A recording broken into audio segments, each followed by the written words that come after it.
घर बैठे खाए बहुत बड़ा धोखा। बताओ गाइस, इतना बड़ा धोखा खाया, वो भी फाइनेंसर वाले गाड़ी वालों से। Welcome back my new blog के अंदर स्वागत है आपका। आई होप, आशा करती हूँ कि आप सब ठीक होंगे और मैं भी ठीक हूँ।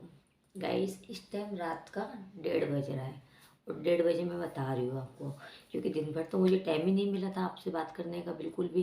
क्योंकि कपड़े धोए थे, मशीन लगाई थी, रोटी सब्जी बर्तन सफाई, बच्चे आ गए स्कूल से, खाना पीना देना, तो उसी में मतलब टाइम निकल गया। फिर इसके पापा आ गए और मुझे आया आज 2 कॉल फ़ोन के।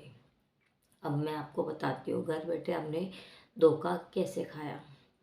आप मानोगे नहीं हमारी बात, लेकिन आपको माननी पड़ेगी, क्योंकि ये जो बात मैं बता रही हूँ आपको, वो सच बता रही हूँ, झूठ नहीं बता रही हूँ बिल्कुल भी।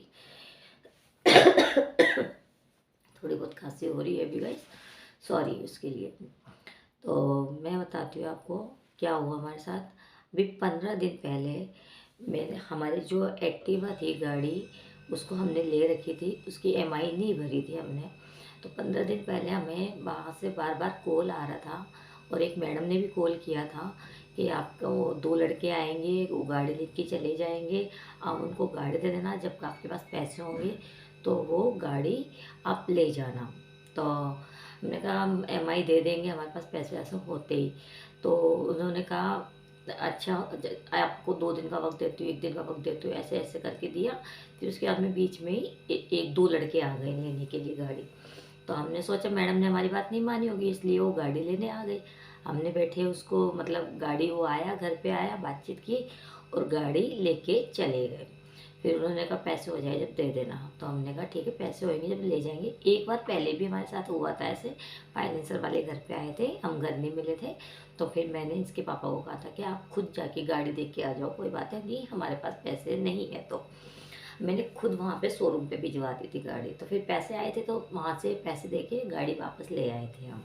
फिर दोबारा किस्त आई ना, तो इसी चक्कर में फिर दूसरों ने मौके का फ़ायदा उठाया कि ये फाइनेंसर की किस्त भर नहीं पा रहे, तो इनसे हम गाड़ी ले लेते। और वो कौन लोग हैं हमें नहीं पता, और पता नहीं कंपनी के हैं कि कौन है कौन नहीं। हमने तो सोचा उस मैडम ने वहाँ से फ़ोन किया तो उन्होंने भेजा होगा और उन्होंने ही वो ही लेके गए होंगे गाड़ी, तो हमने तो दे दी उनको गाड़ी। और आज फ़ोन जो आता है हमारे पास, वो कहते हैं कि बात कराओ आपके हस्बैंड से। तो मैंने कहा मेरे हस्बैंड तो घर पे नहीं है, जॉब पे गए हुए हैं, और उनका फ़ोन भी दूसरा नंबर नहीं है, यही नंबर है उनका मेरे पास। तो पता क्या हुआ, तो कहने लगे वो आए तो बात करवा देना। मैंने कहा ठीक है करवा देंगे। फिर थोड़ी देर होती है, थोड़ी देर के बाद में आता है मैडम का फ़ोन। फिर मैडम से जब बात होती है, वो मैडम कहती है कि भाई एक्टिवा है जो आपके पास, उसकी किस्त नहीं आई है, क्या बात है। तो मैंने कहा किस्त नहीं आई है जब भी तो आपको गाड़ी दे दी है हमने, आपको जब पैसे होंगे जब ले लेंगे। तो वो हमें कहने लगी कि गाड़ी दे दी है, कब दे दी, किसको दे दी गाड़ी आपने। तो मैंने कहा 15 दिन से गाड़ी शोरूम में तो लेके ले जाके रखी है आप लोगों ने। तो कह रहे हैं कि शोरूम में जाके किया, आपको गाड़ी नहीं चाहिए क्या। मैंने कहा गाड़ी चाहिए, क्यों नहीं चाहिए, पैसे आएंगे तो गाड़ी ले जाएंगे अपनी। तो फिर कहने लगी अच्छा ठीक है, तो आप अपने हस्बैंड से बात करा दो। तो मैंने कहा मेरे हस्बैंड शाम को आएंगे तो बात कर लेना। तो कह रहे ठीक है, मैं फ़ोन कर लूँ आपको। तो मैंने कहा हाँ कर लेना आप भी फ़ोन, मैंने ये भी बोला उनको।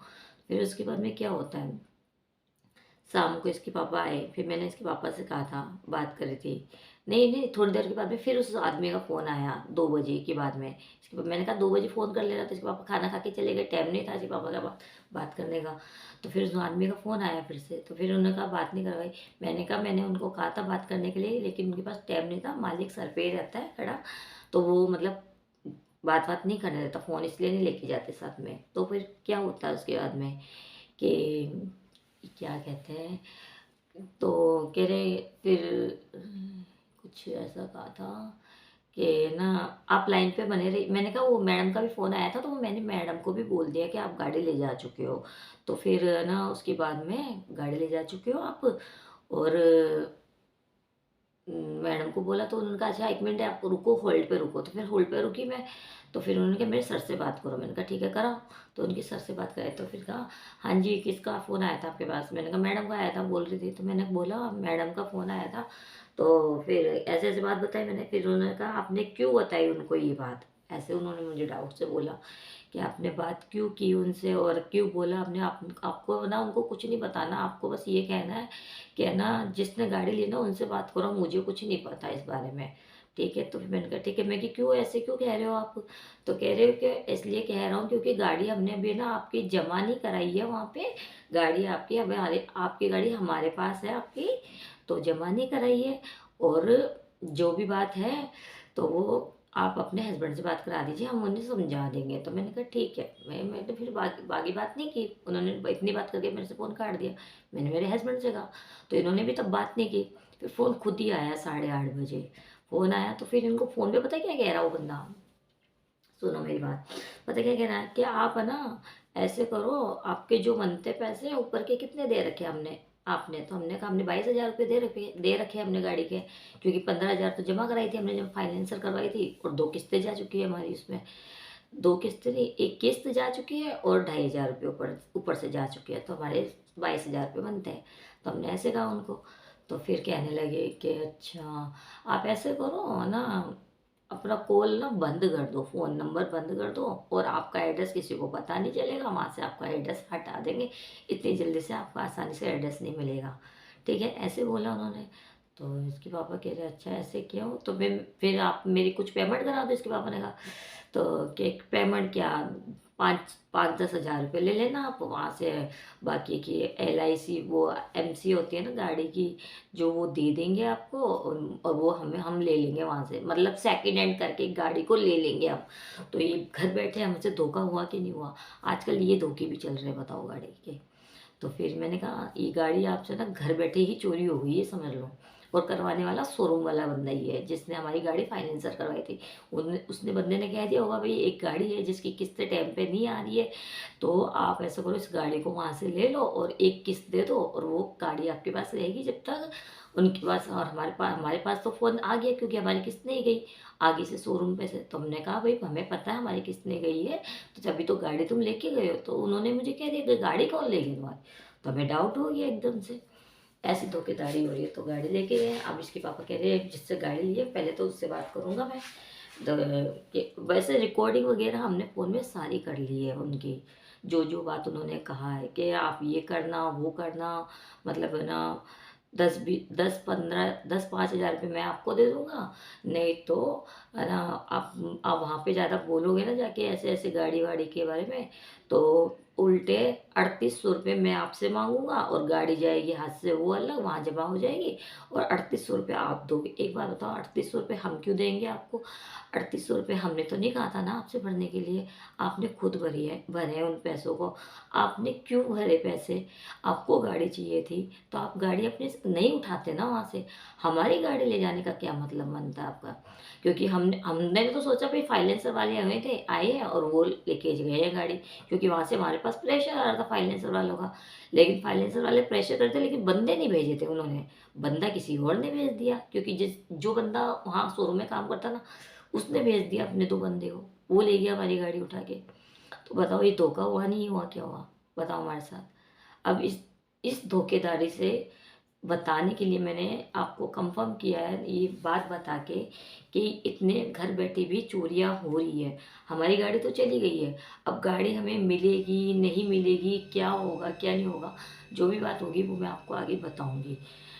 और आप बने रहिए हमारी वीडियो के साथ, और हमारी वीडियो आपको अच्छी लगे लाइक करना, शेयर करना और कमेंट करना मत भूलना, क्योंकि कमेंट बहुत ज़रूरी है करना आपको, कि हमें अब इस मतलब उलझन से कैसे निकलना है और क्या करना चाहिए। क्योंकि ये परेशानी की टेंशन तो हमारे दिमाग में चढ़ गई है, उस वजह से नींद भी नहीं आ रही है। आज ऐसे ऐसी बात हुई है जो कि आप हमें ज़रूर बताना गाइस प्लीज़, क्योंकि मैं आपसे हर बार शेयर इसलिए करती हूँ कि मतलब मुझे कोई रास्ता पता चल जाए, कोई बात पता चल जाए, आप हमें कुछ समझा दो। तो आप देखो हम घर बैठे हमारे साथ इतना बड़ी बात हो गई है। 1,30,000 की गाड़ी थी वो, हमने कैसे करके ली, क्योंकि हमारे यहाँ चढ़ाई है, सामान वामान लाने में बहुत दिक्कत होती है हमें। तो इसीलिए अब गाड़ी हमारी चली गई, हमारा ही मन जानता है। मैं तो 1 महीने से नीचे ही नहीं उतरी हूँ, घर के अंदर ही हूँ, मतलब कमरे में ही। बाहर अंदर जाना कहीं से किसी से बोलना चालना नहीं, अपने बच्चों से बोलते अपने हस्बैंड से बोलना, घर का काम करना बस। मेरी ज़िंदगी इस घर के अंदर ही सहमत है। गाड़ी इसलिए ली थी कि हम मतलब गाड़ी पे बैठ के जाके कुछ सामान-वामान लेके आ जाएँ, और हमारी इसके पापा की नौकरी नहीं लगी। इतनी किस्मत फूटी है हमारी, आपको क्या बताऊँ मैं, कि बहुत मतलब परेशानी में आए हुए हैं हम इस टाइम। कोई रास्ता समझ ही नहीं आ रहा है, जिस रास्ते में काम का सोचते हैं ना, वो काम बनता ही नहीं है हमारा। इतने परेशान हो रहे हैं हम बहुत ज़्यादा। खैर, आगे की जो भी बात होगी गाइस मैं आपको ज़रूर बताऊंगी। अब तक के लिए इतना ही। प्लीज़ कमेंट करके ज़रूर बताना हमें क्या करना चाहिए।